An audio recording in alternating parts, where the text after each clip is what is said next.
बच्चों, 100 शब्द प्रति मिनट गति का डिक्टेशन। Yes, start.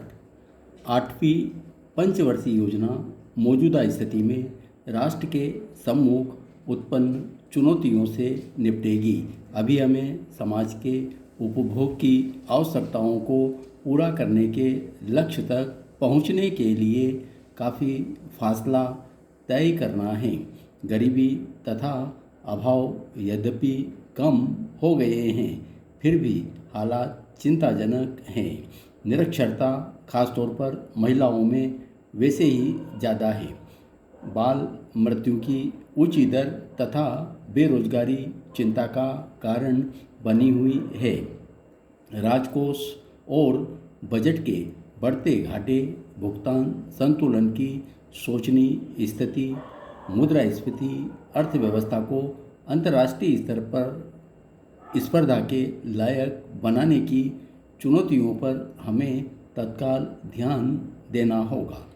इस परिप्रेक्ष्य में 8वीं योजना इस शताब्दी के अंत तक तकरीबन सभी के लिए रोजगार मुहैया कराने के उद्देश्य से रोजगार के पर्याप्त अवसर पैदा करने को प्राथमिकता देती है।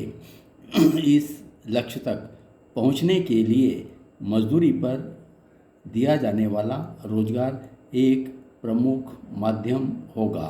हमारी प्राथमिकताओं के अन्य क्षेत्र बढ़ती जनसंख्या पर नियंत्रण, बुनियादी शिक्षा का देशव्यापी प्रसार, निरक्षरता उन्मूलन, पूरी आबादी के लिए सुरक्षित पेयजल तथा प्राथमिक स्वास्थ्य सेवाएं उपलब्ध कराना, खाद्यान्नों में आत्मनिर्भरता प्राप्त करना तथा निर्यात के लिए प्रचुर मात्रा में उनका उत्पादन तथा विकास प्रक्रिया को स्थायित्व प्रदान करने के लिए आमूलचूल ढांचे को मजबूत बनाना है। पेरा उपाध्यक्ष महोदय ने अभी गांवों में मजदूरी पर मिलने वाले रोजगार का जिक्र किया है।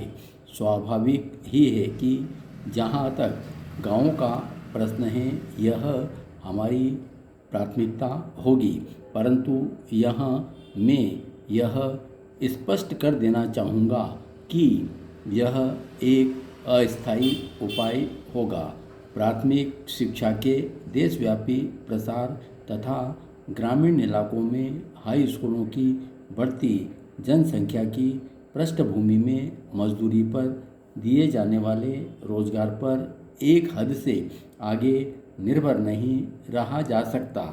एक वक्त आएगा जब हमारे युवा कहने लगेंगे कि हमें मजदूरी नहीं और किसी किस्म का काम चाहिए।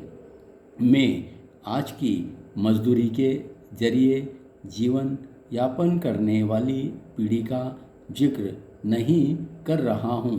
यह पीढ़ी तो मजदूरी के जरिए जीवन यापन करती रहेगी और हमें उनके लिए रोजगार की व्यवस्था करते रहनी होगी।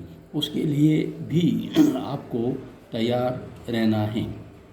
इसके मायने ये हुए कि सड़कों और तालाबों के जिस विकास मार्ग पर हम चल रहे हैं उसे हमें बदलना होगा और उसके स्थान पर हो सकता है अगले 5 वर्षों में हमें विकास का एक आधुनिक मार्ग, जो कि शायद अभी बनना शुरू भी नहीं हुआ है और जिसे अभी हमें अध्ययन करके बनाना है, अपनाना होगा। मेरा ख्याल है हम इसके लिए अधिक देर तक इंतज़ार नहीं कर सकते। तो यह एक ऐसी बात है जो मुझे महत्वपूर्ण लगती है, क्योंकि यदि हम इसके प्रति अभी से जागरूक नहीं हुए, यदि हमने इसकी ओर अभी से ध्यान नहीं दिया, तो प्राथमिक शिक्षा के देशव्यापी प्रसार, बुनियादी शिक्षा, ग्रामीण इलाकों में अधिक से अधिक संख्या में माध्यमिक शिक्षण संस्थाओं इत्यादि खोलने के कार्यक्रम एक अवरोध जैसी स्थिति पैदा कर देंगे तथा हम उनकी आवश्यकताएं पूरी नहीं कर पाएंगे। मैं समझता हूं कि अभी अभी जो मैंने कहा है नौवीं योजना में उस पर ध्यान दिया जाएगा। धन्यवाद।